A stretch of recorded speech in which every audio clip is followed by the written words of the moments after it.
తెలుగు శ్రోతలందరికీ నమస్కారం అండి. మన అలనాటి కథలు ఎవర్ గ్రీన్ స్టోరీస్ ఛానల్కి మీ అందరికీ స్వాగతం. సెక్రటరీ నవల వింటున్నామండి. రచన శ్రీమతి ఎద్దనపూడి సులోచనారాణి గారు. ఇక ఆలస్యం చేయకుండా మనం కథలోకి వెళ్ళిపోదామండి. వీడియో చూసిన వెంటనే లైక్ చేసి షేర్ చేసి తప్పకుండా సబ్స్క్రైబ్ చేసుకోండి. మన ఛానల్ని బెల్ ఐకాన్ యాక్టివేట్ చేసుకోండి. ఈ అమ్మాయి ఎవరు అన్నారో. జయంతి, నా సెక్రటరీ. శేఖరం చాలా మామూలుగా చెప్పాడు. నీ సెక్రటరీనా? మంత్రిగారి కళ్ళల్లో ఆశ్చర్యం స్పష్టంగా కనిపించింది. అది దాచుకోవాలనే ప్రయత్నం చేయకుండానే, ఇది వరకెక్కడో చూసినట్టు జ్ఞాపకమే అన్నారు జయంతిని పరీక్షగా పరిశీలిస్తూ. అవును, వనితా విహార సెక్రటరీగా చేసింది. శేఖరం సంశయ నివృత్తి చేశాడు. జయంతి గుండెలు మళ్ళీ గుబగుబలాడాయి. అవుననుకుంటా, ఎక్కడో అలాంటి చోట్లోనే చూశాను అన్నారు. తర్వాత ఆయనతో పాటు వచ్చిన వాళ్ళు, శేఖరం అంతా ముందుకు వెళ్ళిపోయారు. మంత్రిగారు వెడుతూనే సుబ్రహ్మణ్యం గారి భుజం మీద చరిచి పలకరించి ఆయన ప్రక్కనే కూర్చున్నారు. ఎంత నిగర్వి! చిన్నప్పుడెప్పుడో కలిసి చదువుకున్న చిన్న స్నేహం. ఆ స్నేహాన్ని ఆయన ఇంకా మర్చిపోలేదు. వెనక నుంచి మాటలు వినిపించడంతో జయంతి ప్రక్కకు తిరిగింది. అక్కడే నిలబడి ఉన్న శివరాం జయంతి వెనక్కు తిరగడంతో నాలిక కరుచుకొని, సారీ వెధవది, మనసులో అనిపించిన ప్రతి మాట పైకి అనేయటం ఆ విధవ అలవాటు. ఎంత ప్రయత్నం చేసినా మానుకోకుండా ఉన్నాను. మీరెలా ఉన్నారు అన్నాడు. మీరు ఆ రోజు అస్పష్టంగా అంది జయంతి. జయంతి చెప్పబోతున్నదేమిటో తెలుసుకున్న శివరాం, అవును విన్నాను. ప్రకాశం ఆ రాత్రి వచ్చి చెప్పాడు. Very very sorry. మర్నాడు నేనే శేఖరం గారికి ఫోన్ చేసి క్షమార్పణ చెప్పుకున్నాను. నా బలవంతం మీదనే మీరు వచ్చారని చెప్పాను. ఆయనేమనలా? అనలేదు. ఈసారి ఆడపిల్లలతో పిక్నిక్కి వెడితే మళ్ళీ వాళ్ళు సవ్యంగా ఇంటి దగ్గర చేరేలా చూడమని చిన్న వార్నింగ్ ఇచ్చారు, అంతే.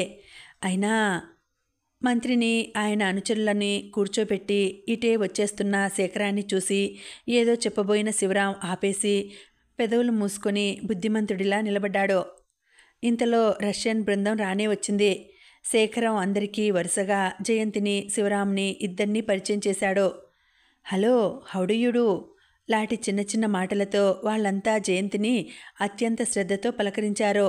నిటారుగా బొమ్మగా నిలబడిన జయంతి అందరికీ నమస్కారం చేసింది.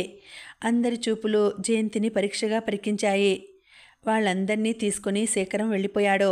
గుమ్మం దగ్గర జయంతి, శివరాం ఇద్దరే నిలబడిపోయారు. జయంతికి నరనరంలోనూ ఉత్సాహం నిండినట్లు అనిపించింది. ఇలాంటి చిన్న చిన్న అవకాశాలనే తను వనితా విహార్లో కోరుకుంది.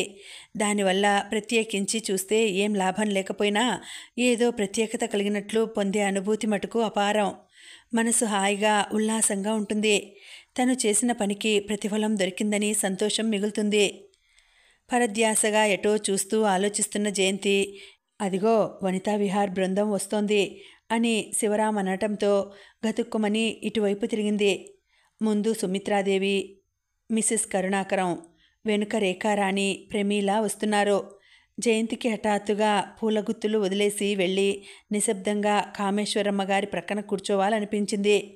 చుట్టూ అంత చక్కటి గాలి వీస్తున్నా గాలి పీల్చుకోలేని మనిషిలా ఉక్కిరి బిక్కిరి అయింది. హలో, రండి, బాగున్నారా, నమస్కారం అంటూ శివరాం పేరు పేరున మనిషినో విధంగా పలకరిస్తున్నాడు. ఇదిగో శివరాం, నేను రాజశేఖరానికి మొన్న సాయంత్రం ఓ నోటు పంపాను. అది కొంచెం. మధ్యలో ఆగిపోయిన సుమిత్రాదేవి జయంతిని వింతగా ప్రశ్నార్థకంగా చూడసాగింది.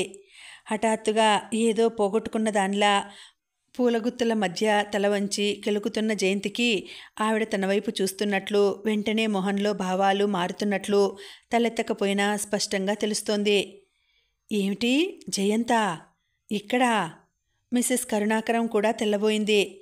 ఆ లోపల వెనక మెల్లగా వస్తున్న రేఖారాణి, ప్రమీల కలుసుకున్నారు. నేను శేఖరం గారి సెక్రటరీగా మానేసి చాలా రోజులైందండి అన్నాడు శివరాం. అతను వీళ్ల చూపులు, వాలకం, జయంతి వంచిన తల వీటన్నింటినీ అర్థం కనిపెట్టకపోలేదు. అలాగా, నాకు తెలియదే, ఎప్పుడు, ఎందుకు మానేశావు అంది సుమిత్రాదేవి శివరాం వైపు, జయంతి వైపు మార్చి మార్చి చూస్తూ. ఇంకో ఉద్యోగం వచ్చింది. అక్కడ జీతం, హోదా రెండూ ఎక్కువ. శేఖరం గారే నన్ను అటువైపు తోసేశారు. మరి ఆయనకిప్పుడు సెక్రటరీగా ఎవరూ లేరా? ఇదిగో ఇప్పుడు నా ప్రక్కన నిలబడినావిడే ఆయన సెక్రటరీ. మీకు తెలియనే తెలియదా? అరే, చాలా ఆశ్చర్యంగా ఉందే. మీరు పంపే పేపర్లన్నీ జయంతి గారు చూసిన తర్వాతే వారి చేతుల్లోకి వెడతాయి. ఇదిగో వస్తున్నా. దూరం నుంచి ఎవరో పిలవటంతో శివరాం వెళ్ళిపోయాడు. అందరూ క్షణంసేపు నిశ్శబ్దంగా నిలబడిపోయారు. అందరి చూపులు సూటిగా జయంతి మీదకు తిరిగి గుచ్చి చూస్తున్నాయి. జయంతికి హఠాత్తుగా నేను రాజశేఖరం సెక్రటరీని కాదు బాబోయ్ అని అరచి ఆ చుట్టుప్రక్కల ఎక్కడా కనిపించకుండా దూరంగా పారిపోవాలనిపించింది. ఆహా, అందుకేనన్నమాట ఆ రోజు నిష్కారణంగా అంత దురుసుగా మాట్లాడి రిజైన్ చేసింది. కొద్దిగా తెప్పరిల్లిన సుమిత్రాదేవి ఈ లోకంలోకి వస్తూ అంది. అసలు వనితా విహార్ సెక్రటరీగా చేసి రిజైన్ చేసిన తర్వాత రాజశేఖరం ఎలా పెట్టుకున్నాడు అంది మిస్సెస్ కరుణాకరం. అన్నింటికంటే ఆశ్చర్యం అసలు మనకు తెలియనే తెలియదు. రాజశేఖరం చెప్పకపోవడానికి కారణం ఏం రేఖారాణి అంది సుమిత్రాదేవి. నాకేం తెలుసు, నేను బొంబాయి నుంచి వచ్చింది నిన్న సాయంత్రమేగా. అయినా అసలు అతనికి ఏం చెప్పిందో రేఖారాణి జయంతిని మరింత నిశితంగా చూస్తూ అంది. అందంగా ఉన్న ఆమె కనుబొమలు అర్థంగానట్లు సూచిస్తూ ముడిపడ్డాయి. ఈ మాటలన్నీ వాళ్ళు జయంతి మొహం మీదనే బాహాటంగా అనేస్తున్నారు. ఏదో పెద్ద తప్పు చేసి హఠాత్తుగా అనుకోకుండా పట్టుబడిన దానిలా తెల్లబోయి వాళ్ళందరి వైపు వెర్రిదానిలా చూడటం తప్ప జయంతి ఇంకేం చేయలేకపోయింది. ఇది ఎన్నాళ్ల ముచ్చటో చూద్దాంలే. ఎంత గడుస్తున్నాం, మనకి మాట మాత్రం కూడా తెలియలేదు. అందరూ ముందుకు నడిచి వెళ్ళిపోయారు. వాళ్ళు వెళ్ళిపోయిన వైపే పాలిపోయిన మొహంతో చూస్తున్న జయంతికి దూరంగా శేఖరం వాళ్ళని కలుసుకోవటం, సీట్లు చూపించి కూర్చోపెడుతూ ఏదో మాట అంటూ ప్రమీల భుజం మీద చిన్న దెబ్బ కొట్టడం కనిపించింది. వీళ్ళకెందుకు తెలియదు? ఆ రోజు ప్రమీల తనని శేఖరం ఆఫీస్లోంచి పిక్నిక్కి వస్తుంటే చూడలేదు? శివరాం చెప్పలేదు? అసలు ప్రమీల ఏం మాట్లాడకుండా అలా మూగదానిలా నిలబడిపోయిందెందుకు? కనీసం శివరాంతోనైనా మాట్లాడవచ్చుగా. జయంతి కళ్ళార్పకుండా దూరంగా చూస్తున్న జయంతిని ఎవరో పిలవటంతో వెనక్కు తిరిగింది. తిరుగుతూనే ఉలిక్కిపడింది. ఎదురుగుండానే దెయ్యపు ఇకిలింపు లాంటి నవ్వుతో మిస్టర్ వర్మ నిలబడి ఉన్నాడు. అతని కళ్ళల్లో ఆశ్చర్యంతో పాటు మొహం నిండా ఆనందం కూడా కనిపిస్తోంది. జయంతికి ఈసారి ఊపిరిపోయినట్టే అనిపించింది. ఏమిటేమిటి, ఈ రోజున లేచిన వేళెంత మంచిది, ఎంత అదృష్టం! వర్మ కంఠం తగ్గించి జయంతిని పలకరిస్తున్నట్టు మొహం దగ్గరగా పెట్టి అంటున్నాడు. శివరాం కోసం జయంతి చూపులు చుట్టూ వెతికాయి. అతనెక్కడున్నాడో కనిపించలేదు. జయంతి, నీకోసం మా ఆఫీసులో టైపిస్ట్ పోస్టు ఒకటి అలాగే ఉంచేశాను తెలుసా? మంచి జీతం, పనెక్కువ ఉండదు. నువ్వు అక్కడ రిజైన్ చేశావని తెలిసి నీ అడ్రస్ కోసం ఎంతగానో ప్రయత్నించానో. ఆత్రంగా అంటున్న అతన్ని చూస్తుంటే జయంతికి చాచి దిమ్మ తిరిగేలా చెంప మీద కొట్టాలనిపించింది. చెప్పు, ఏమంటావు? థ్యాంక్స్, మీ దయాధర్మం మీరే అట్టి పెట్టుకోండి. నేనిప్పుడు రాజశేఖరం గారి సెక్రటరీగా చేస్తున్నాను. మొట్టమొదటిసారిగా ఆ మాటకి పూర్తి విలువ ఇస్తూ గర్వంగా అంది. వర్మ కళ్ళు నమ్మలేనట్టు చూశాయి. నిజంగానా అన్నాడు. మీరు కొంచెం కళ్ళు తెరిచి ఇక్కడ అసలు నేనెందుకు నిలబడ్డానో చూస్తే తెలుస్తుంది. వర్మ కొంచెం వెనక్కు తగ్గాడు. నిజమే, జయంతి అతిథులని ఆహ్వానిస్తూ పూల గుత్తులిచ్చే చోట నిలబడి ఉంది. అతని మొహంలో వికృతమైన భావం ఒకటి అస్పష్టంగా మెలికలు తిరిగింది. స్వరంలో హేళన నింపి, ఓహో, నువ్వేదో కష్టపడి పైకి వచ్చే అమ్మాయి అనుకున్నాను. అయితే పెద్ద ఉద్దేశంతోనే ఉన్నావన్నమాట. జాగ్రత్త, రాజశేఖరం బంగారు పిచ్చుకని మురిసిపోతున్నావేమో. ఆ పిచ్చుక చుట్టూ చాలా విషవలయాలున్నాయి. జయంతి తీవ్రంగా ఘాటుగా ఏదో బిగ్గరగా సమాధానం చెప్పబోయింది.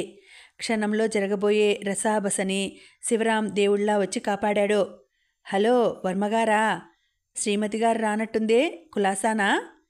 శివరాం పలకరింపుతో వర్మ హఠాత్తుగా మామూలుగా అయిపోయాడు. ప్రతి నమస్కారం చేసి నవ్వి జయంతి ఇవ్వకుండానే టేబుల్ మీదున్న పూలగుత్తి తనే తీసుకుని గబగబా వెళ్ళిపోయాడు. వెళ్లే ముందు జయంతి వైపు క్రూరమైన చూపొకటి విసిరి గుండెలు కొట్టుకునేలా చేసి మరీ వెళ్ళాడు. ఆ తర్వాత ఎవరెవరు వచ్చారో జయంతి అంతగా పట్టించుకోలేదు. చాలాసేపైన తర్వాత శివరాం, దాదాపు అంతా వచ్చేసినట్టే, టేబుల్స్ అన్నీ నిండిపోయినాయి, మనం కూడా వెళ్ళి కూర్చుందామా అన్నాడు. పదండి అంది జయంతి నీరసంగా అరచేతుల్లో పట్టిన చెమట తుడుచుకుంటూ. ఇద్దరూ వస్తుండగా దూరంగా శేఖరం రేఖారాణిని ప్రమీలని గెస్ట్కి పరిచయం చేస్తున్నాడు. టేబుల్స్ అన్నీ నిండిపోయాయి. ఎక్కడా ఖాళీ లేదు. డాక్టర్ గారి ప్రక్కన సీటు కూడా ఎవరో ఆక్రమించుకున్నారు. చివరికి ఎలాగో ఓ ప్రక్కగా మూలగా ఉన్న టేబుల్ దగ్గర ఒకే ఒక కుర్చీ ఖాళీ ఉంది. శివరాం మరో కుర్చీ తెచ్చుకుని జయంతికి ఎదురుగుండా కూర్చున్నాడు. ఎదురుగుండా కనిపిస్తున్న చిన్న స్టేజ్ మీద వాయిద్య బృందం చక్కటి అధునాతన సంగీతం వినిపిస్తోంది. రేఖారాణి, ప్రమీల, శేఖరం అంతా ఒకే చోట రష్యన్ బృందం దగ్గరగా కూర్చున్నారు. ప్రమీల వాళ్ళు వచ్చిన తర్వాత శేఖరం తనని పిలవలేదు. పలకరించే ప్రయత్నం చేయలేదు. తను అసలు ఎక్కడుందో కూడా గమనించలేదు. జయంతి దృష్టి నుంచి ఇది దాటిపోలేదు. రేఖారాణి భర్త ఏం చేస్తుంటాడు? పార్టీ జరుగుతుండగా మధ్యలో అడిగింది జయంతి. దూరంగా కూర్చున్న రేఖారాణిని చూస్తూ. పేకాడుతుంటాడు. పీకల వరకు తాగుతుంటాడు. భార్యకి పార్టీలకి సినిమాలకి తిరగటానికి రకరకాల చీరలు నగలు సప్లై చేస్తుంటాడు. అంటే? ఆశ్చర్యంగా అడిగింది జయంతి. అంటే ఏం లేదు. కొన్ని విషయాలు చెబితే విని ఊరుకోవాలి. ప్రశ్నలు వేయకూడదు. నాకు అర్థం కావడం లేదు. మీకు అర్థం కాదని నాకు తెలుసు. మీ మొహంలో లాగానే మీ మనసులో కూడా ఇంకా పసితనం పోలేదని, ప్రపంచ అనుభవం లేదని స్పష్టంగా తెలుస్తోంది. జయంతి మొహం గంభీరంగా మారింది. ఆయన ఏం చేస్తుంటాడో చెప్పమంటారా? ఉద్యోగం అది ఏం లేదు. ఊరికే తిరుగుతూ ఉంటాడు. తాత ముత్తాతలు వడ్డీ వ్యాపారం మీద సంపాదించిన ఆస్తి ఈయనిలా ఖర్చు చేసినా మరో 2 తరాల వరకు సరిపడేంత ఉంది. అది ఖర్చు పెట్టడమే ఆయన ఉద్యోగం. ఆయన రాలేదెందుకు? ఎప్పుడు చూసినా ఆవిడ ఒక్కతే కనిపిస్తుంది. రాడు అంతే. అంటే ఇలాంటి పార్టీలవి అంటే ఇష్టం లేని మనిషా? అదిగో మీరు మరీ ప్రశ్నలు వేస్తున్నారు. ఇష్టం లేక కాదు ఆయన రానిది. రేఖారాణితో బయటికి వస్తే ఆవిడ ముందు తనెంత తక్కువగా ఉంటాడో, ఇద్దరి మధ్య ఎంత వయసు తేడా ఉందో, అదెంత కొట్టొచ్చినట్టు కనిపిస్తుందో ఆయనకి అనుభవపూర్వకంగా అర్థమైంది. చూసేవాళ్ళకి ఆ కారణంగా రేఖారాణి అంటే జాలి ఏర్పడుతుంది. అసలు ఆవిడకి అంతమంది అభిమానులు ఉండడానికి కారణం కూడా అదే. జయంతి వింటూ కూర్చుండిపోయింది. పాపం ఈవిడని చేసుకున్న తర్వాత ఆయన వంశపారంపర్యంగా వస్తున్న వడ్డీ వ్యాపారానికి నీళ్ళొదిలేసి తాగుడికి అలవాటు పడ్డాడు. మరి అలాంటాయన్ని ఆవిడెలా చేసుకుంది? డబ్బండి, డబ్బు. ఈ రోజుల్లో డబ్బుంటే చాలు, మనిషిగా గుర్తింపబడచ్చు. దాన్ని ఆయుధంగా చేసుకుని ఇంకెన్నైనా గెలుచుకోవచ్చు. అవుననుకోండి. కానీ మరి ఆవిడ పరిస్థితులేమిటో? ప్రపంచంలో ప్రతి ఆడపిల్లకి తనెంత కురూపి అయినా సరే అందగాడు, డబ్బున్నవాడు, సమర్థుడు, యువకుడుగా ఉన్నవాడు భర్తగా కావాలనిపిస్తుంది. మీరు పొరబడుతున్నారు. ఈ 4 గల మనిషి లభించడని ఈ రోజుల్లో ప్రతి ఆడపిల్లకి తెలుసు. ఈ 4ంటిలో ఏ ఒకటో చూసుకుంటారో. అందులో రేఖారాణి డబ్బుకి ప్రాధాన్యం ఇచ్చింది. రేఖారాణి లాంటి మనిషి జయంతి పూర్తి చేయనేలేదు. శివరాం అందుకున్నాడు. అవునండి, రేఖారాణి లాంటి మనుషులు డబ్బు కోసం పెళ్లి చేసుకుంటారు. ప్రేమ కోసం స్నేహాలు చేస్తారు. భగవాన్, నేను ఇంకేదైనా సహిస్తాను, కానీ డబ్బుకు కక్కుర్తిపడే ఆడదాని నీడ కూడా భరించలేను. ఆ బలహీనతకి ఆడ మగ భేదం లేదనుకుంటా. ఒప్పుకుంటా. మీరు భలేవారే, నా చేత తెగ వాగిస్తున్నారు. రేఖారాణి ఆ డబ్బుతో సుఖపడుతోందని అంటారా? ఎందుకంటాను? నన్ను అడిగితే ఇంత ఉండి ఘోరమైన నరకం చూస్తోందంటాను. అలాంటి వాళ్ళ జీవితం అంతా బయట వెలుగు మాత్రమే. ఇంటికి వెడితే అంతా చీకటే. అంటే? అదిగో మీరు మళ్ళీ ప్రశ్నలు వేయటం మానలేదు. అయినా ఆవిడకేంలేండి, సంఘంలో పేరు ప్రతిష్టలున్న వాళ్ళంతా మిత్రులు, కావలసిన వాళ్ళు. అందరిలోకి అన్ని విధాలా ఉన్నవాడు, అవుననిపించుకున్నవాడు ఆప్తుడు. నాకు అర్థం కావటం లేదు అంది జయంతి.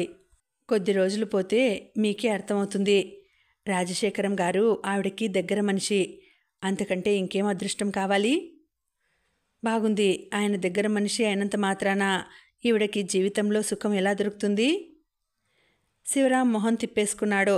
మీరు మరీ చిన్నపిల్లలా మాట్లాడితే నేను కొంచెం విడమర్చి చెప్పాల్సి వస్తుంది. కానీ నాకిష్టం లేదు. అసలిది అందుకు సమయం కాదు, స్థలం కాదు. అవునవును, మనం ఇక్కడ కూర్చుని ఇలా మాట్లాడుకోవడం బాగాలేదు ఒప్పుకుంది జయంతి చుట్టూ చూస్తూ. అదేం లేదులేండి, ఇక్కడ గ్రూపులుగా కూర్చున్న వాళ్ళంతా ఇలాంటి విషయాలే గుసగుసలాడతారు అన్నాడు శివరాం. ఇద్దరూ క్షణంసేపు చుట్టూ చూస్తూ మౌనంగా ఉండిపోయారు. ప్రమీల మనల్ని చూసి కూడా అలా ఎరగనట్టు ఊరుకుంది. ప్రసంగం మారుస్తూ అంది జయంతి. ఎటో చూస్తున్న శివరాం చూపులు క్షణంసేపు జయంతి మొహం మీద నిలిచి వెంటనే క్రింది ప్లేటు మీదకు వాలిపోయాయి. మిసెస్ కరుణాకరానికి అంతస్తుల భేదం అడుగడుగునా కావాలి. మనలాంటి వాళ్ళతో ప్రమీల కలవటం ఆవిడ ఇష్టపడదు. ప్రమీల చిన్నపిల్ల కాదు, నచ్చ చెప్పొచ్చుగా. అవును, చెప్పొచ్చు. అరుగో అతిథులు వెళ్ళిపోతున్నట్టున్నారు. అందరూ లేవటంతో శివరాం, జయంతి కూడా లేచారు. మంత్రిగారు, రష్యన్ బృందం వెళ్ళిపోయారు. శేఖరం, అతనితో పాటు రేఖారాణి, ప్రమీల కూడా వాళ్ళని సాగనంపటానికి వెళ్ళారు. ఒక్కొక్కళ్ళే వెళ్ళిపోవటం ప్రారంభించారు. చూస్తుండగానే ఆ ఆవరణ అంతా ఖాళీ అయిపోయింది. జయంతి శివరాంని వదలకుండా నిలబడింది. అతని ప్రక్కన నిలబడితే కాస్త ధైర్యంగా ఉంది. దూరంగా డాక్టర్ గారితో కూడా ఎవరో చాలామంది మాట్లాడి సెలవు తీసుకుంటున్నారు. హలో శివరాం, ఎన్నాళ్ళకి దర్శనం? పొట్టిగా నల్లగా కళ్ళద్దాలతో సూట్లో ఉన్న ఒకతను వచ్చి చెయ్యి పట్టుకున్నాడు. హలో, పూనా నుంచి ఎప్పుడొచ్చావు? శివరాం కూడా ఆప్యాయంగా అడిగాడు.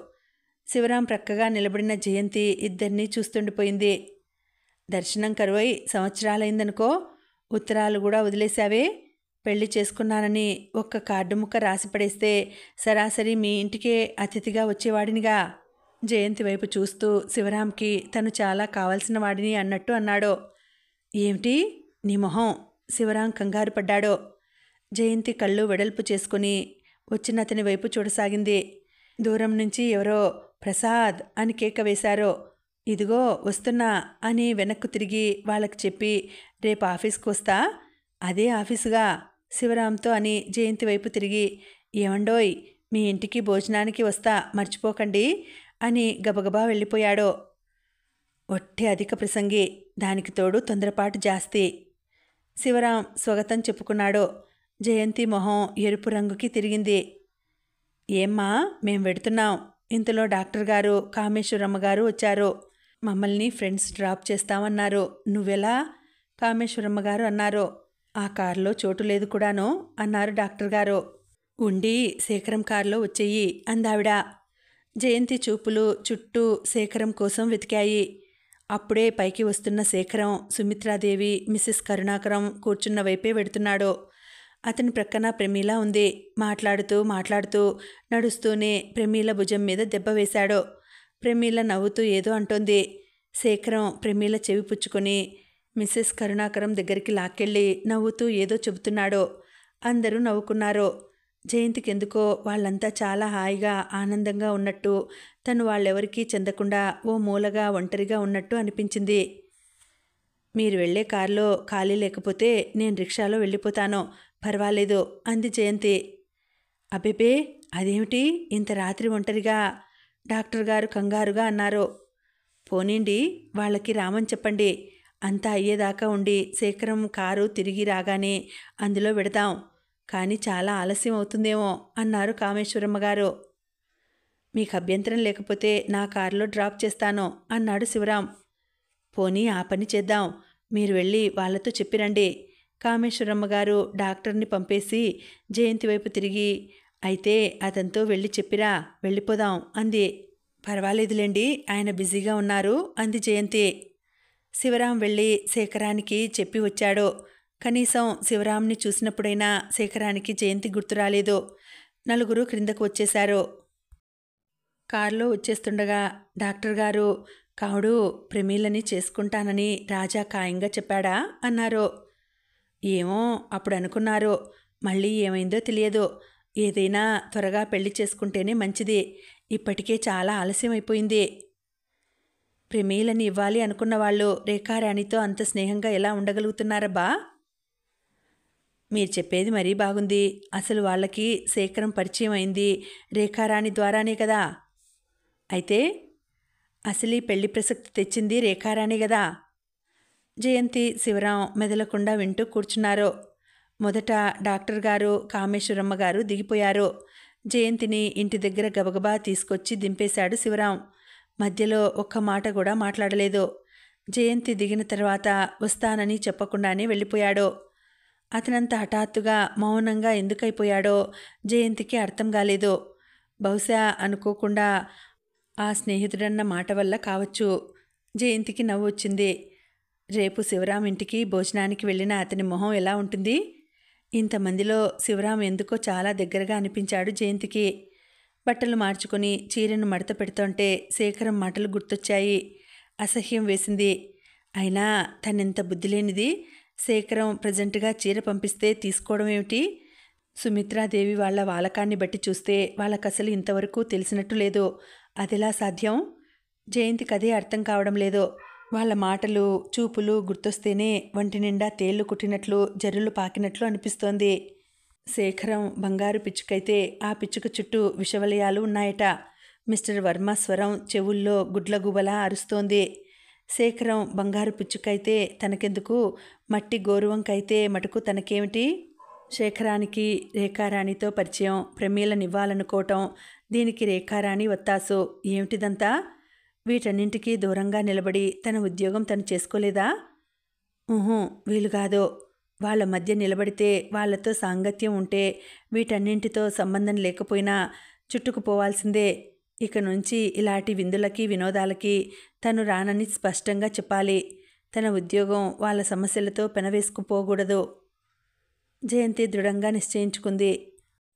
మర్నాడు జయంతి వెళ్లేసరికి శేఖరం అప్పటికి తయారై బయటకు వెళ్లే ప్రయత్నంలో ఉన్నట్టు బట్టలేసుకుని కూర్చొని రాసుకుంటున్నాడు. రాత్రి పొద్దుపోయిన తర్వాత పడుకున్నప్పుడు కలిగే అలసట గాని బద్ధకం గాని అతని మొహంలో మచ్చుకు కూడా లేవు. నిన్నంతా విశ్రాంతి తీసుకుని రాత్రి వేళకి పడుకొని మంచి నిద్రపోయి లేచిన మనిషిలా ఉన్నాడు. జయంతి రాక అతన్ని డిస్టర్బ్ చేయలేదు. దాదాపు అరగంట అయిన తర్వాత రాస్తూనే మధ్యలో ఆగి బెల్ నొక్కాడు. నాయర్ కాఫీ టిఫిన్ తెచ్చే లోపల రాయటం పూర్తి చేసి కాగితాలు పక్కన పెట్టి లేచాడు. రాత్రి ఎలా వెళ్ళారు అని అడిగాడు.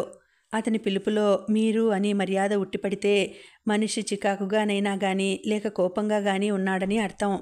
శివరాం కారులో వెళ్ళాను. వెళ్లే ముందు వెళ్తున్నామని తెలియచేయటం మర్యాద అనే సంగతి తెలియదు. మీరు బిజీగా ఉన్నారు. ఓహో, నాయర్ తెచ్చిపెట్టి వెళ్ళిన కాఫీ తీసుకుంటూ అన్నాడు. జయంతి మాట్లాడలేదు. ఇద్దరి మధ్య మౌనం ఆవరించింది. ఆ నిశ్శబ్దంలో బోలెడంత దూరం కనిపిస్తోంది. కాఫీ తీసుకోండి. వద్దు, ఈ కాఫీ టిఫిన్ కూడా పూర్తిగా మానేయాలని రాత్రి గట్టిగా నిశ్చయం చేసుకుంది జయంతి. శేఖరం ఇంకోసారి తీసుకోమని చెప్పలేదు. వెళ్ళబోయే ముందు ఆగి, పనెక్కువ లేదు, మీ ఇష్టం వచ్చినప్పుడు వెళ్ళిపోవచ్చు అని చెప్పి వెళ్ళిపోయాడు. ఎందుకో అతని మొహంలో కోపం స్పష్టంగా కనిపిస్తోంది. ఒకసారి నువ్వు, ఒకసారి మీరు, ఏమిటా పిలుపు? అసలు నిన్న డాక్టర్ గారి ముందు చీర విషయంలో చేసిన అవమానానికి పార్టీ జరుగుతున్నప్పుడు హఠాత్తుగా తనను మర్చిపోయినందుకు సంజాయిషి అడగవలసింది తను. పైనుంచి ఎదురు ఇదా? అతని ప్రతి మాటలో నిర్లక్ష్యం స్పష్టంగా కనిపిస్తోంది. ఏమిటిది? బహుశా తను ఇంకో ఉద్యోగం ప్రయత్నం చేయటం లేదు కదా అని, ఇంకా ఈ ఉద్యోగం మీద మోజు పడుతున్నానని కాబోలు. చిచి, ఎక్కడికక్కడే అవాంతరం.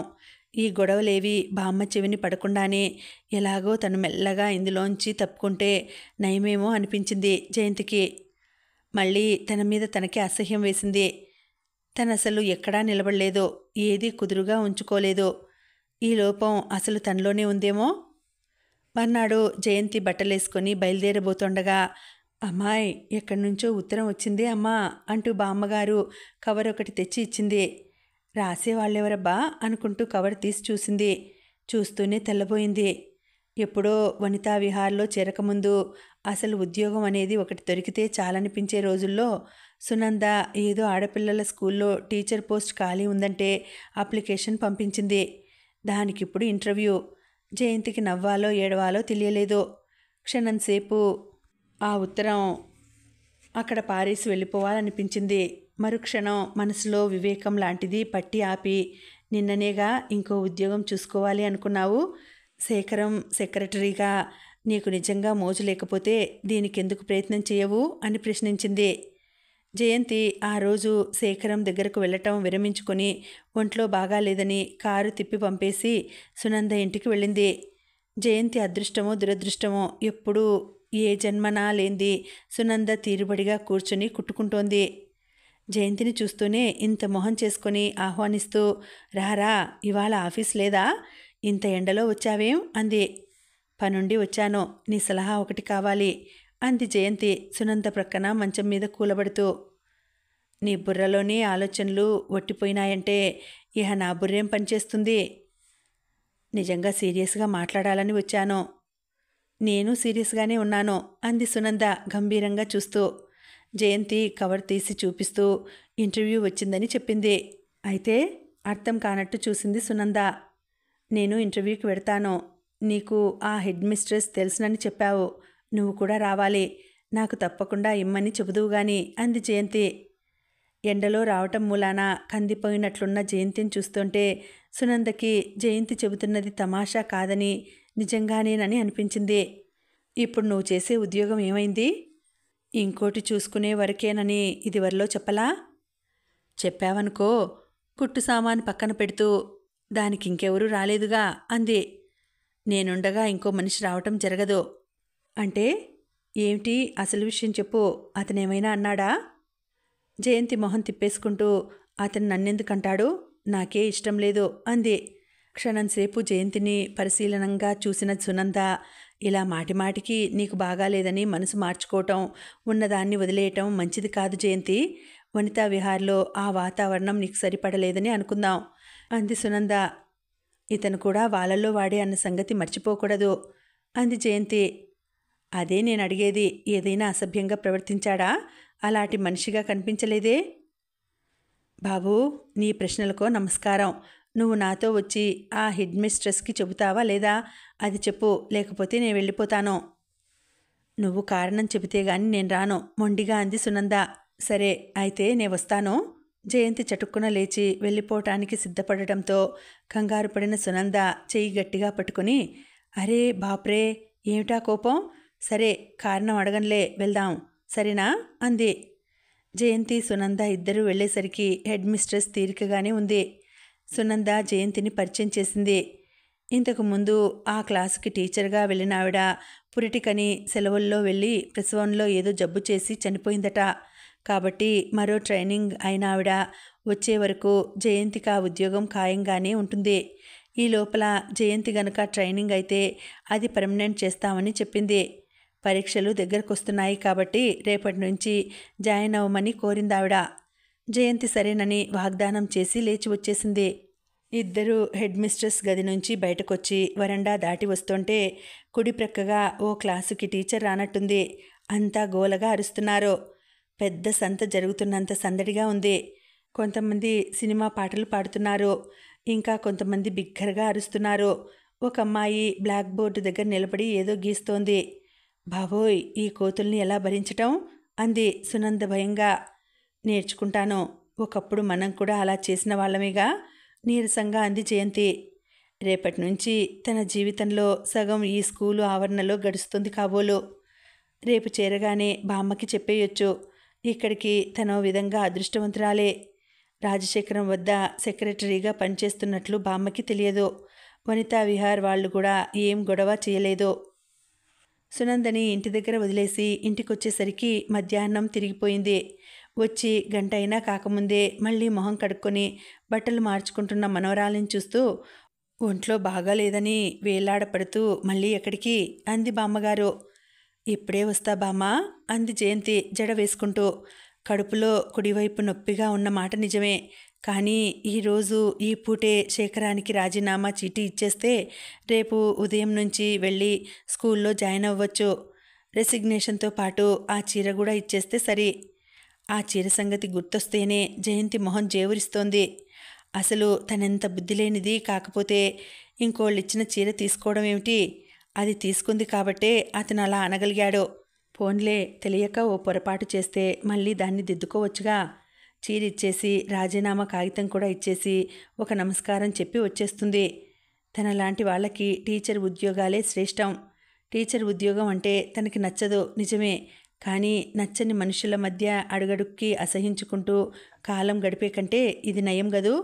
చీర పెట్టిన అట్టపెట్టె తీసుకుని 2 బస్సులు మారి 3 ఫర్లాంగులు దూరం నడిచి ఎండకి కందిపోయిన మొహంతో, ఒంట్లో బాగుండని కారణం వల్ల కలిగిన నీరసంతో, నుదుటి నిండా పట్టిన చెమటతో జయంతి గేటు లోపల అడుగుపెట్టింది. వాకిట్లో ఇంటి ముందు ఎవరిదో నీలం రంగు డబుల్ షేడ్ ఉన్న కారు ఆగి ఉంది. ఎవరో వచ్చినట్టున్నారు. ఒకవేళ రాజశేఖరం మాట్లాడే అవకాశం లేకపోతే తనేం చేయాలి? జయంతికి హాల్లో కూడా ఎవరూ కనిపించలేదు. ఇల్లంతా నిశ్శబ్దంగా ఉంది. హాలు దాటి లోపలికి వస్తే లోపల కూడా ఎవరూ ఉన్న శబ్దం వినిపించలేదు. వచ్చిన వాళ్ళెవరో శేఖరానికి ఆప్తులై ఉండాలి. అందుకే లోపల గదుల్లో ఎక్కడో ఉన్నట్లున్నారు. తను వచ్చినట్లు అతనికి తెలియజేయటం ఎలా? పరధ్యాసగా నుదుటి మీద పట్టిన చెమటని చీరకొంగుతో తుడుచుకుంటూ దగ్గరగా వేసి ఉన్న ఒక గది తలుపుల్ని మెల్లిగా తోసింది. తోస్తూనే కొయ్యబారిపోయింది. గదిలో రాజశేఖరం పడక్కుర్చీలో వెనక్కు వాలి పడుకున్నాడు. అతని ప్రక్కగా చిన్న స్టూలు మీద కూర్చుని ఉన్న రేఖారాణి అతని గుండెల్లో తలదాచుకుంది. రేఖారాణి 2 చేతులు జంట సర్పాల్లా శేఖరం మెడ చుట్టూ పెనవేసుకుని ఉన్నాయి. హఠాత్తుగా కనపడిన ఈ దృశ్యాన్ని ఎలా తీసుకోవాలో అర్థంగాక స్థానువులా నిలబడిపోయింది జయంతి. ఊపిరి పీల్చటం రెప్పవేయటం రెండూ మర్చిపోయింది. ఇటువైపు వీపు పెట్టి అతని గుండెల్లో తలదాచుకున్న రేఖారాణి జయంతిని గమనించలేదు. పరధ్యాసగా ఎటో చూస్తున్న శేఖరం తలుపు కొద్దిగా చప్పుడవడంతో ఉలిక్కిపడి ఇటు తిరిగాడు. క్షణంలో సగంసేపు అతని కళ్ళు జయంతి కళ్ళతో కలిశాయి. ఉన్నట్టుండి ఒక్కసారి గాలి పీల్చుకోవటం గుర్తొచ్చిన జయంతి గిరుక్కున వెనక్కు తిరిగి బయటకు పారిపోయింది. ఇంటికి వెళ్ళడానికి గబగబా హాలు దాటి బయట వరండాలోకి వచ్చిందల్లా మళ్ళీ ఆగిపోయింది. తనెందుకు సిగ్గుపడాలి? మధ్య భయం ఎందుకు? ఎలాగూ చూశాడు కాబట్టి తను బయటకు వచ్చే వరకు ఉండి ఇచ్చి వెళ్ళిపోతే సరి. ఇప్పుడు ఇలా తొందరపడి వెళ్ళిపోతే మళ్ళీ రావాల్సి వస్తుంది. పోనీ నాయర్ గాని కనీసం వాళ్ళ వాసు గాని కనిపించినా బాగుండును. వాళ్ళకైనా ఇచ్చేసి వెళ్ళిపోవచ్చు. ఉండటమా లేక వెళ్ళిపోవటమా అని తటపటాయిస్తూ అక్కడే స్తంభాన్ని ఆనుకుని నిలబడిపోయింది. చేదు పదార్థం రుచి చూసిన దానిలా మనసంతా అసహ్యంతో మెలికలు తిరుగుతోంది. ఎంత సిగ్గులేని వాళ్ళు! పోనీ లోపల తలుపు గడియ వేసుకుంటే ఏ గొడవ లేకపోయేది. తలుపు దగ్గరగా వేసిన వాళ్ళకి గడియ వేసే ఓపిక లేకపోయిందో లేక అనవసరం అనుకున్నారో. అవును మరి, ఆ ఓపికే ఉంటే పైకి రాజశేఖరం పడగదిలోకి వెళ్ళేవాళ్ళేమో. చిచి, ఎంత అసహ్యమైన మనుషులు! పెళ్ళైన రేఖారాణి, పెద్ద మనిషిలా కనిపించే శేఖరం. అసలు ఈ ఆలోచనలన్నీ తనకెందుకు? ఎవళ్ళిష్టం వాళ్ళది. ఈ రోజుల్లో ఎవరిని విమర్శించడానికి ఎవరికి హక్కుంది గనుక? ఇంతకీ తను వెళ్ళిపోవటమా ఉండటమా? మనసు ఏదీ నిర్ణయించుకోలేకపోతోంది. వెడదామని ఓ అడుగు ముందుకు వేయబోతే వద్దు, ఉండి ఇచ్చేసి వెడితే బాగుంటుందనిపిస్తోంది. ఉందామంటే అతనిప్పుడు బయటకొస్తాడా అని అనుమానం తోస్తోంది. రాజశేఖరం తన ఎదుటికి రావడానికి సిగ్గుపడితే, జయంతి వెనక నుంచి పేరు వినిపించటంతో చివ్వున వెనక్కు తిరిగింది. ఎదురుగుండా శేఖరం. అతని చూపులు స్థిరంగా ఉన్నాయి. వాటిల్లో సిగ్గుగాని సంకోచం కానీ నామమాత్రం కూడా కనిపించటం లేదు. క్షణంసేపు ఇద్దరూ ఒకళ్ళనొకళ్ళు సూటిగా చూసుకున్నారు. ఒంట్లో బాగాలేదని కారు పంపేసి ఇప్పుడెందుకు వచ్చావు? అతని కంఠం కూడా మామూలుగా ఉంది. అందులో తడబాటు కానీ సందేహం కానీ ఏదీ లేదు. ఇవి ఇచ్చేయటానికి చేతుల్లోవి చూపిస్తూ అంది జయంతి. ఎంత సిగ్గులేని మనిషి! క్షణం క్రితం జరిగిన సంఘటన అసలు గుర్తులేనంత మామూలుగా ఉన్నాడు. అతన్ని చూస్తుంటే తనకే సిగ్గేస్తోంది. ఏమిటివి? కనుబొమ్మలు ముడుస్తూ అడిగాడు శేఖరం. ఆ పెట్టెలోది చీర, పైన కవర్లో నా రెసిగ్నేషన్. క్షణంసేపు చాచి పట్టుకున్న వస్తువుల వైపు మరోసారి జయంతి వైపు చూశాడు శేఖరం. రెసిగ్నేషనా? ఎందుకు? నాకు వేరే ఉద్యోగం దొరికింది. జయంతికి ఏడుపొచ్చినంత పనైంది. శేఖరానికి మెల్లగా తనకి వచ్చిన ఉద్యోగాన్ని గురించి చెప్పి అందులో లాభాలు వివరించి మెల్లగా సెలవు తీసుకోవాలనుకుంది. అంతా తారుమారైంది. చూస్తుండగానే శేఖరం కళ్ళు ఎర్రబడినాయి. కోపాన్ని సూచిస్తున్నట్టు పెదవులు బిగుసుకున్నాయి. ఎక్కడ జాబ్ దొరికింది? శివరాం దగ్గర స్టెనోగానా లేక ప్రకాశం దగ్గర పిఏగానా? జయంతి మొహం కందగడ్డలా మారింది. ఊపిరి బిగబట్టుకొని అలాగే నిలబడిపోయి అతని వైపు చూడసాగింది. 2 క్షణాల సేపు జయంతిని కోపంగా చూసిన శేఖరం వెంటనే రెక్కపుచ్చుకొని గబగబా లోపలికి లాక్కొచ్చి కుర్చీలో కూలేసి, ఒక్క నిమిషం ఉండు, నేనిప్పుడే వస్తాను అంటూ బయటికెళ్ళిపోయాడు. శేఖరం గుచ్చిపట్టుకున్న చోట జబ్బం మీద ఏర్పడిన నొప్పి చూసుకుంటూ జయంతి చేతిలో వస్తువులు టేబుల్ మీద పారేసి కుర్చీలోంచి లేచి యువతలకు వచ్చింది. ఎంత ధైర్యం! ఎంత సాహసం! మూర్ఖులకి బలం ఉంటే రాక్షసులవుతారు. జయంతి పెదవులు రోషంతోనూ కోపంతోనూ అదరసాగాయి.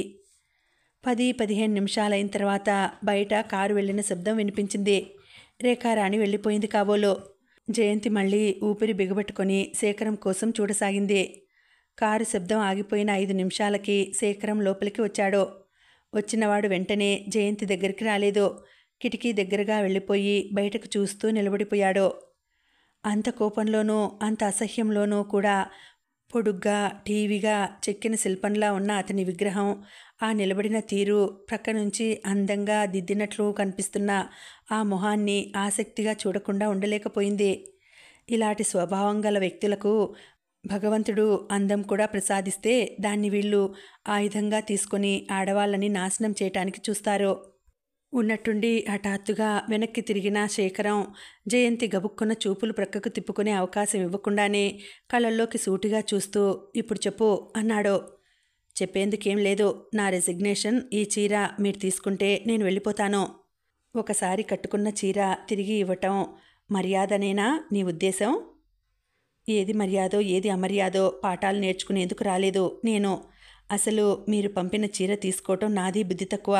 తెలుసో తెలియకో చేసిన దానికి ఫలితం కూడా చూశాను.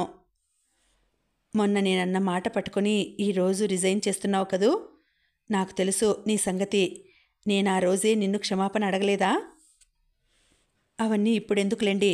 అవసరంలో ఆదుకొని సహాయం చేశారు. దానికి నా కృతజ్ఞత ఎప్పుడూ ఉంటుంది అంది. నిజంగా నువ్వు ఆ మాట మనస్ఫూర్తిగా అనేటట్లయితే నువ్వు ఇలా అనవసరంగా రిజైన్ చేయవు. ఇప్పుడు నాకు ఉన్నట్లుండి మనిషి ఎక్కడ దొరుకుతాడు?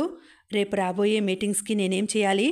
శివరాం లాంటి మనిషి దొరికే వరకు నువ్వుండాలి అని నేను మొదటే చెప్పలేదు?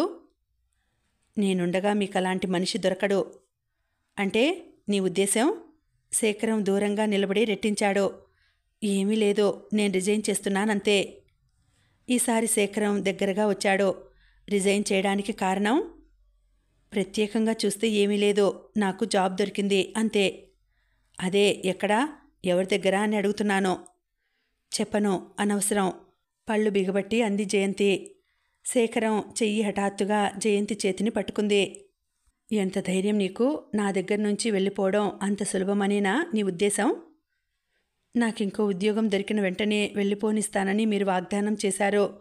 శేఖరం చేతిని బలంగా విదిలించుకుంటూ అంది. కానీ అతను చెయ్యి వదల్లేదు. మరింత బలంగా పట్టుకున్నాడు. ఆ మాట నేను మర్చిపోయానంటే ఇప్పుడు? జయంతి కళ్ళల్లో నీళ్లు తిరిగాయి. గబుక్కున తలెత్తుతూ రోషంతోనూ కోపంతోనూ మెరుస్తున్న కళ్ళతో, అంటే మీ ప్లాన్ నాకిప్పుడు అర్థమైంది.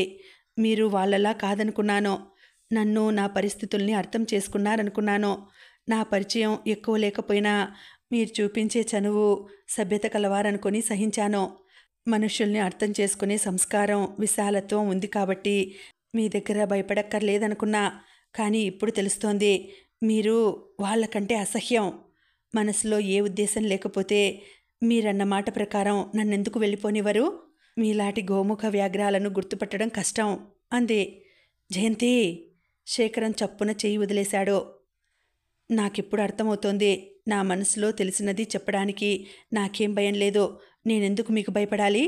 నేను మీ డబ్బు చూసి ఆకర్షింపబడతాననుకున్నారు. అది నేను మీ మనస్సు విశాలత్వంగా తీసుకున్నాను. మీ దయాధర్మాలకి అలవాటు పడిపోతాననుకున్నారు. అది ధర్మంగా తీసుకోలేదు, సంస్కారంగా తీసుకున్నాను. మీ పేరు ప్రతిష్టలు చూసి మురిసిపోయి అందరిలా ఆకర్షింపబడి మీ చుట్టూ తిరిగే శలభాల్లో ఒకదాన్ని అవుతాననుకున్నారు. తర్వాత ఇంకా అలాగే నిలబడి చూస్తూ అడిగాడు. నాకు మొదట్నుంచి తెలుసు. వనితా విహార్లో మిమ్మల్ని గురించి అనేక రకాలుగా అనుకుంటుంటే నమ్మలేదు. మీలో నాకు ఆ ఛాయలే కనిపించలేదు. కానీ మీరు ఆయాసంతో అరసెకండ్ సేపు ఆగింది జయంతి. అతను మధ్యలో ఏదో చెప్పబోయాడు. దానికి అవకాశం ఇవ్వకుండా మళ్ళీ తన ధోరణిలో తను మాట్లాడసాగింది. అతని చూపుల్లో కనిపించిన భావానికి బయట నుంచి వస్తున్న గాలి, గదిలో ఆవరించుకున్న వెలుతురు కూడా వణికిపోయినాయి. జయంతి చేతిని పట్టుకొని వదలకుండానే తీవ్రంగా చూస్తూ, ఈరోజు నీకేమైంది అని అడిగాడు. మీ అసలు స్వరూపం తెలిసింది అంది జయంతి అతని చూపులకేమాత్రం భయపడకుండా. అంటే నువ్వు చూసిన అందరిలాంటి వాడినే అంటావు. అంతకంటే హీనమంటాను. వాళ్ళు కనీసం చూపుల్లో, చేష్టల్లో వ్యక్తం చేస్తారు, మాటల్లో బయటపడిపోతారు. అలాంటి వాళ్ళని తేలికగా గుర్తుపట్టవచ్చు, దూరంగా ఉండవచ్చు. కానీ మీలాంటి వాళ్ళని గుర్తుపట్టడం కష్టం. మీ నీచబుద్ధి తెలుసుకునే లోపలే అని అంటున్న జయంతిని నీ నోరు మూయించాలంటే అతను జయంతిని గబుక్కున దగ్గరకు లాక్కున్నాడు. ఛీ! జయంతి చెయ్యి శేఖరం చెంపని బలంగా తాకబోయింది. కానీ ముందుగానే అతని చెయ్యి జయంతి చేతిని అందుకొని తనతో గట్టిగా పెనవేసుకుంది. ఇంకో చెయ్యి ఉక్కులా మారి భుజాల చుట్టూ పడి పెనుగులాడకుండా బంధించింది. ఛీ! వదలమంటుంటే జయంతి పెదవుల్లో మాటలు సరిగ్గా పూర్తి కాకముందే అతని పెదవులు నొక్కేశాయి. మొదట మాటలు ఆపేయటానికి వెళ్ళిన శేఖరం పెదవులు అక్కడ హఠాత్తుగా మధురిమలాంటిది దొరకటంతో దాన్ని చవిచూస్తూ చాలాసేపు అలాగే ఉండిపోయినాయి. అనుకోకుండా జరిగిన ఈ సంఘటనతో జయంతికి మతిపోయినట్లయింది. సడన్గా షాక్ తిన్న మనసు క్షణంసేపు దిమ్మెరిపోయి ఆ వెంటనే మూగపోయింది. దాన్నుంచి కోలుకునేసరికి ఒంట్లో ఉన్న బలం అంతా హరించిపోయినట్లు, కనీసం నిలబడడానికి కూడా శక్తి మిగిలినట్లు అనిపించింది. కళ్ళ మీదికి మత్తులాంటిది వచ్చి మంచు తెరలా ఆవరించుకుంది. ఉన్నట్లుండి తన చేతుల్లో ఒడిలిపోయి వేలాడిపోతున్న జయంతిని చూసి కంగారు పడిన అతను జయంతి జయంతి అని ఆదుర్దాగా పిలిచాడు. కూర్చుంటాను ఎలాగో అంది జయంతి. అతని పెదవులు మరోసారి సున్నితంగా జయంతి పెదవుల్ని తాకి వదిలేశాయి. రా అంటూ జయంతిని నడిపించుకొచ్చి కుర్చీలో కూర్చోపెట్టి మంచినీళ్లు తాగుతావా అని అడిగాడు. వద్దన్నట్టు తలూపింది. నీకు తెలియని విషయాలని గురించి ఊహించి ఎదుటి వాళ్ళని రెచ్చగొట్టడం మంచిది కాదు జయంతి. ఎన్నాళ్ల నుంచో కాపాడుకుంటూ వచ్చిన నిగ్రహాన్ని పాడు చేశావు. అతని కంఠం హఠాత్తుగా మృదువుగా మారిపోయింది. జేబులోంచి చేతి రుమాలు తీసి జయంతి నుదుటి మీద పట్టిన చెమటని తుడుస్తూ అన్నాడు. ఈ గదిలో నేనిలా ఎన్నోదాన్ని. జయంతి హఠాత్తుగా చేతుల మధ్య మొహం దాచుకుని వెక్కి వెక్కి ఏడవసాగింది. జయంతి! క్షణంసేపు అప్రతిభుడైపోయినట్టు ఆగిపోయిన శేఖరం వెంటనే మామూలుగా మారిపోయి జయంతి జుట్టును సరిచేస్తూ కొద్ది రోజులు పోతే నీకే తెలుస్తుంది. నేనిప్పుడు ఏది చెప్పినా నీ చెవులకి అబద్ధంగా, మనస్సుకి వికృతంగా తోస్తుంది. ఉండు, నాయర్ని కాఫీ తెమ్మని చెబుతాను. వద్దు వద్దు, వెళ్ళిపోతాను ప్లీజ్. వెక్కిళ్ల మధ్య ఎలాగో అంది. సరే, నేను కారు బయటకు తీస్తాను అని శేఖరం బయటికి వెళ్ళిపోయాడు.